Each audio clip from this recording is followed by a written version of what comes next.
share your proud parenting moments with? Satisfaction comes from being a part of a group of like-minded parents.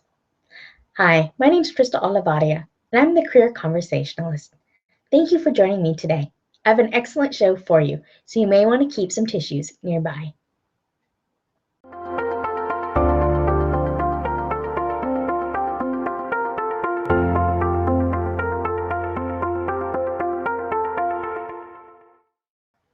Your child will do things to make you proud.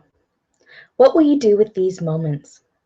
After you savor them, who will you share them with? Will you do what Dr. Betty Uribe has done? I was introduced to Dr. Betty Uribe when she was a guest speaker at No Glass Ceiling Women's and Cool Men's event hosted by Kelly Fidel in San Diego in October 2015. Dr. Betty revealed what happened to her daughter to make her gain a deeper appreciation for her college education. Do you want to know what Dr. Betty revealed and why she is sharing this with our community? Before I share what Dr. Betty revealed, I want to share why you are being given access. I think it may be highly probable that your child may not fully appreciate the ongoing choices and sacrifices you have made. When you have a rough day and you feel unappreciated, I want you to reach for an example of why sometimes it takes a life event, something outside of your control, to help your child appreciate everything you do.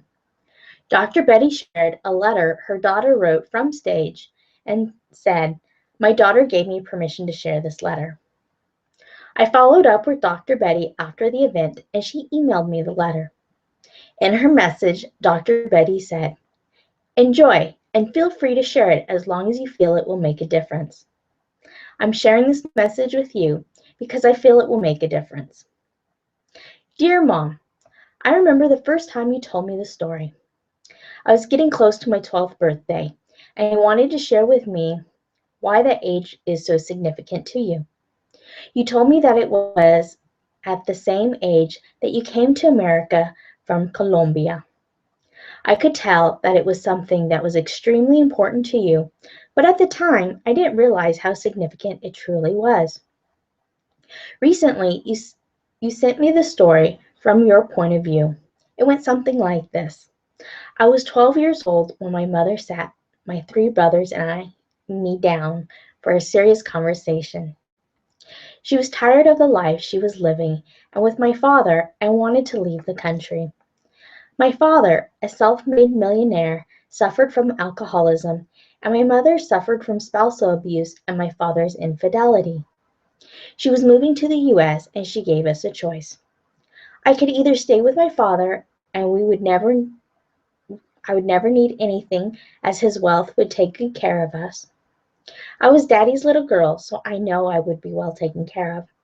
Or I could leave the country with my mother, where we would be starting again with little to no money and no education. However, we would have peace, something I had always longed for.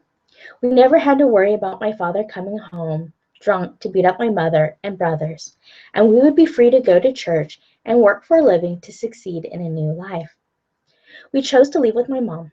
Fernando was 19, Ricky was 14, I was 12, and Carlitos was 6 years old. Upon arrival, we lived with Tia Ruby for 3 months. She taught me etiquette and the basics of American culture and the basics of the English language. For 3 months, I studied and I was able to put simple sentences together. We moved to a 2-bedroom apartment where the church we started attending brought us groceries weekly, and we purchased clothes at garage sales. I began helping with the household expenses by cleaning neighbors' houses and babysitting. Your uncles Fernando Ricky worked in my uncle's Ivan's machine shop, and my mother worked in a factory sewing jeans. She was paid 25 cents for every pair of finished jeans. She was exhausted when she came home, so I also had to become the housekeeper. I cleaned and cooked for my family, as well as helped raise my little brother. I had to learn how to make my bed since we had 3 maids back home and I never had to do anything before. Education was important to me, so I stayed up studying after finishing my household duties. That was my life until I got my first real job at 15. At the time, I lied about my age. I said I was 18, so they took me in. I didn't think I could really fully understand the significance of what you did for me until much later. It is for this reason that I wanted to take the time to officially thank you for what you have done for me. Words cannot describe how much you mean to me and how thankful I am for your sacrifice, but this letter I will try. Growing up, you worked a lot, and I represented that. I would cry when you left for work on your business trips, and would continue to be sad until you returned. I realize now that you didn't have a choice. You're just doing your job and providing for our broken family, just as you have done your whole life. I was ungrateful, and I apologize for that. You come to this country with practically nothing but the clothing on your back, and you made a name for yourself. You later married my dad and had my sister and me. Then, when tragedy struck again and you realized my dad was cheating on you, you were forced to up and leave once again. It is these difficult decisions that made me realize how strong you are, and I thank you for that. I want to thank you for raising my sister and me the way that you did and for always trying to be there for us. You are my role model, and I am so thankful for all the sacrifices you have made for us. I look at the family we have in Colombia and how the women there are treated so poorly, and I think that could have been me if it had not been for your strength and sacrifice. You could have easily decided to stay with your dad, whom you love dearly, but instead you chose to come to America. Ever since then, you have fought to make a name for yourself and make a difference for those around you, and I admire you so much for that. Recently, I was on Facebook and I was looking at my timeline. I saw a pregnant girl and I thought nothing of it until I realized that it was my cousin Sarah. She is only a couple of years older than I am, and I couldn't believe that she was actually pregnant. I remember watching movies and playing soccer when we were together when we were little, and that was not too long ago. I then thought about how common it was in our family. The women are expected to be baby making machines and housewives while the men go out and get low paying jobs. This could have also been undoubtedly been my life if you hadn't been so fearless. As I am in college now and starting a chapter in my life, I realize how different my life could have been without you. Every aspect of my life would be so different. I would mostly like I would most likely not be getting a college education right now. I was talking to Sarah about how she is not going to go to college because of the baby, and it made me stand back for a second and realize how lucky I am. She doesn't see what opportunities she's missing out on by not getting an education. Most likely, she will end up like a lot of our family and be a stay at home mom and housewife. What really took me back was that she had no issues with the path she was on. There was no one asking her about her life and what school she was working towards as a profession. The path of becoming a housewife was expected of her, and no one seemed to mind, not even her. And so I want to thank you for not only providing me with the opportunity to go to college, but also for instilling in me the importance of getting an education and the drive to be better. You are my role model, and I want to thank you from the bottom of my heart for the sacrifices you've made to come to this country. You are the strongest person I know, and you have this determination within you to make a difference for those around you that is inspiring. Your love of life and everything is contagious, and I love that about you. You've been through so much in your life, yet you continue striving to be a better person each and every day. You've taught me what it is to forgive through your actions and not just your words. I will always remember something you used to say when I was younger. La vida es linda, es buendola. Sorry, I've got all these tears in my eyes. La vida es linda, sabiéndola vivir. Life is beautiful knowing how to live it because you can see the beauty in life. I love you so much and I hope that you know just how thankful I am for everything you have done for me. Wow, what a powerful letter. Thank you, Dr. Betty, for sharing this letter. You have an amazing daughter, and I'm thankful she appreciates you and the choices you have made. You are an incredible person and parent. You have been very generous in sharing this letter, and I would like to reciprocate the generosity by helping you gain exposure for your upcoming book, The Secret to the Elite Level Performance in Business and Life. If you're watching this and you're wondering what gives Dr. Betty Uribe the right to be an expert on the secrets to elite level performance in business and in life? If so, I can tell you the answer is not short. Dr. Betty is very well qualified. While I recommend you check out Dr. Betty Uribe LinkedIn profile, there are other qualifications that Dr. Betty has that I do not see listed on her profile. I still got all these tears underneath my eyelashes. Whew. Therefore, since she has a lot of things on her profile that aren't listed in her LinkedIn profile, I want to share with you her bio from a No Glass Ceilings event for 2 reasons. 1, it demonstrates the caliber of guest speakers on stage at Kelly Fidel's No Glass Ceiling Unleash Your Power event. I personally recommend you attend Kelly's future events. 2, Dr. Betty Uribe has an understanding of what it takes to be a top performer in the employee corporate world as well as the entrepreneur world. I know there are readers of this blog who have their own radio, blog, web TV show who may be interested in interviewing Dr. Betty Uribe about the roles and values of being an elite level performer. By inviting Dr. Betty Uribe to be a guest on your show, you will be offering your tribe high quality content as well as providing exposure for Dr. Betty and her book. So, Dr. Betty Uribe bio.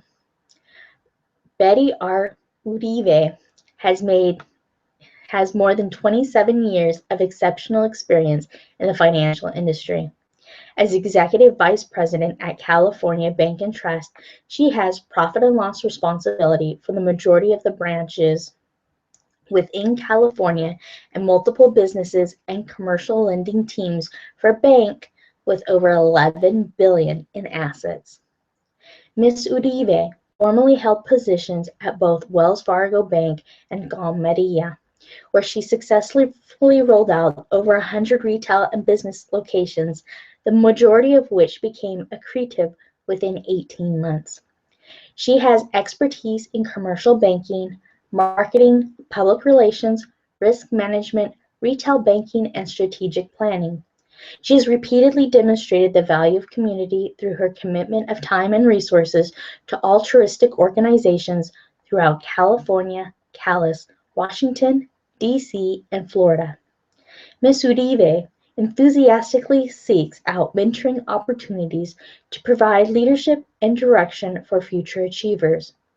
Her strong leadership within the bank and in the community significantly contributed to CB&T being chosen #1 bank in Orange County after 2.5 years.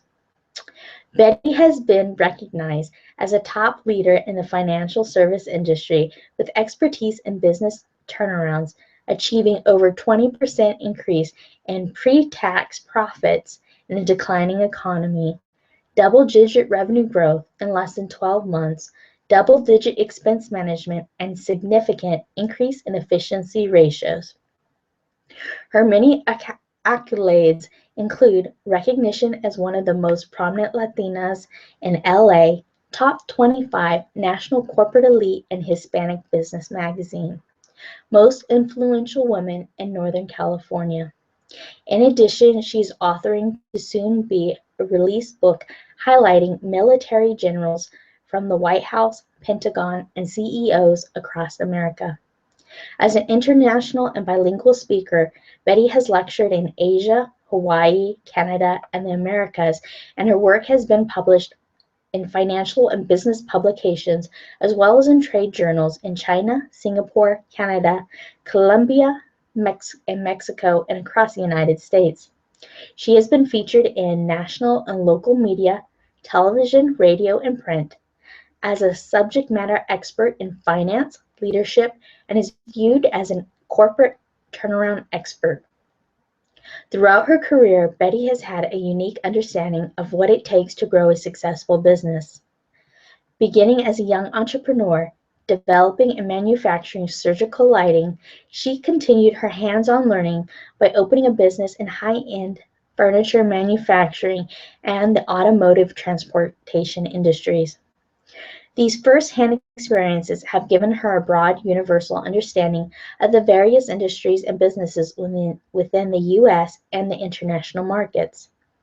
Betty currently serves for two for-profit private companies boards, Next Step Asia, Hong Kong, and Pepperdine University, U.S. She also serves in several nonprofit boards in the U.S. Academic background and organizational affiliations. Pepperdine University Doctorate in Organizational Leadership Honors. Pepperdine University MBA in Finance and Strategy. University of Virginia Graduate School of Banking Honors. Chair, Board of Visitors, Pepperdine University. Facilitator, faculty member, University of Southern California Leadership Development Program. Presidential appointee, California Asian Chamber. President Emeritus, Hispanic Outreach Task Force. Board member, Junior Achievement of Orange County. Director, Next Step Asia, Hong Kong. Now you know what gives Dr. Betty Uribe the right to be the expert and the author of the upcoming book, The Secrets to Elite Level Performance in Business and in Life. Also, half the proceeds from the sale of the books will go to the Unstoppable Foundation, a nonprofit humanitarian organization bringing sustainable education to children and communities in developing countries, thereby creating a safer and more just world for everyone. The funds will be used for scholarships for children in Africa and India. Each child that receives a scholarship will be asked to pay it forward to give the next generation a hand up rather than a handout. Dr. Betty's goal is to raise funds for 100 scholarships for each continent. Let's help Dr. Betty reach her goal while helping our community understand the secrets of how to be an elite level performer. I will be happy to keep you updated about the progress and release date of Dr. Betty's book. Meanwhile, who are you going to share Dr. Betty Uribe's book with? Your tribe, your business partners, your employees, your coworkers, your friends, your relatives, your spouse, your child? Thank you for joining me today. I hope you enjoyed this blog post as much as I enjoyed delivering it. I'll look forward to our paths crossing again soon.